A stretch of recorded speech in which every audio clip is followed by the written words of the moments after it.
So now we are ready to determine the rate of returns by each tier. So we know that the beginning balance is going to be the last period's closing balance. So it's a cost calculation.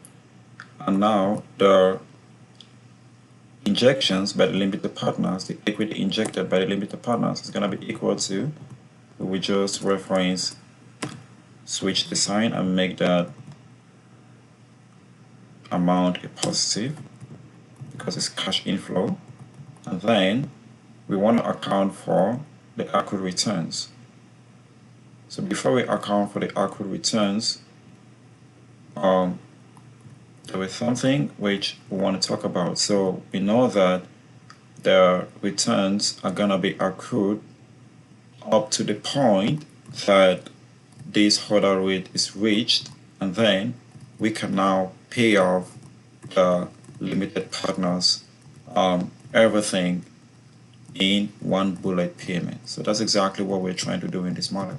So we're accruing returns at a certain rate of 10% until the hurdle rate is reached, and then we can now pay off the limited partners. And as such, because of that payment, now we can see that when this hurdle rate is reached, then the general partners, because of that disproportional returns, they now get paid a certain percentage of that on and above this hurdle rate. So that's what we're trying to do here. So we're gonna say that this is gonna be equal to, we're gonna take the opening balance, we multiply it by, open the bracket, 1 plus this hurdle rate, close the bracket, and then what we want to do next is to raise that to the power of, we open another bracket, which in this case is going to be the time period between the payments. So we are assuming that these payments are going to happen twice a year. So it's going to be, we will take that amount 6 divided by 12 to account for the full year payments, which is going to happen twice a year, and then we subtract 1 because this is a compound growth formula, and then we press enter. So we are saying that the accrued returns is gonna be estimated by a compound growth. So we are saying that these limited partners, they get paid 10% of the returns, that the returns is being accrued up to a point when this hurdle rate is reached. So when this project earns a rate of return on and above this 10%, then their limited partners will get paid at that time in the future. So when they get paid at that time, the returns will be accrued at that time, and they get paid all at the same time at once. So that's exactly what we are doing here.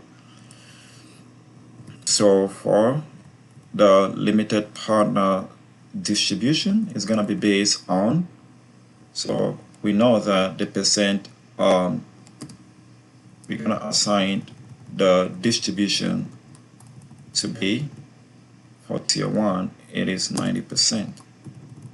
So what we are saying here in this distribution will be that we are taking the minimum of 90% of any cash flow available to pay down this tier, or we are taking the minimum of that amount, or the opening balance plus their injections plus the accrued returns.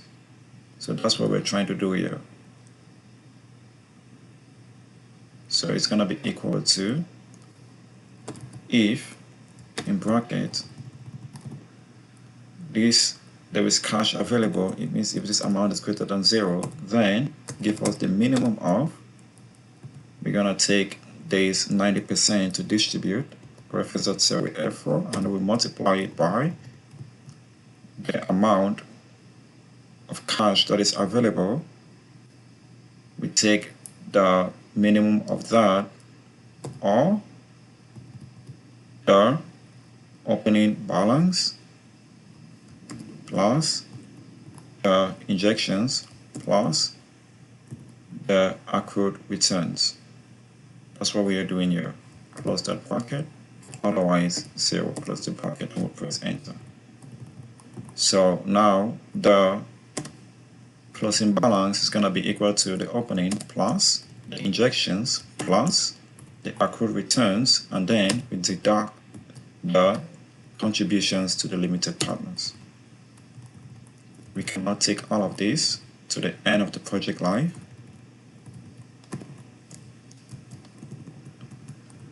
And we fill it all the way to the end of the project life. As you can see here, the returns, it's being accrued up to this point when this hurdle rate is reached of 10%, and then the limited partners get paid all at once at the same time. If you take these two and you add the sum of it, if you look at the bottom, I've just highlighted them, you see the sum is equal to 284,327. So the limited partners are getting paid all of these in one bullet payment. Exactly what we're seeing here.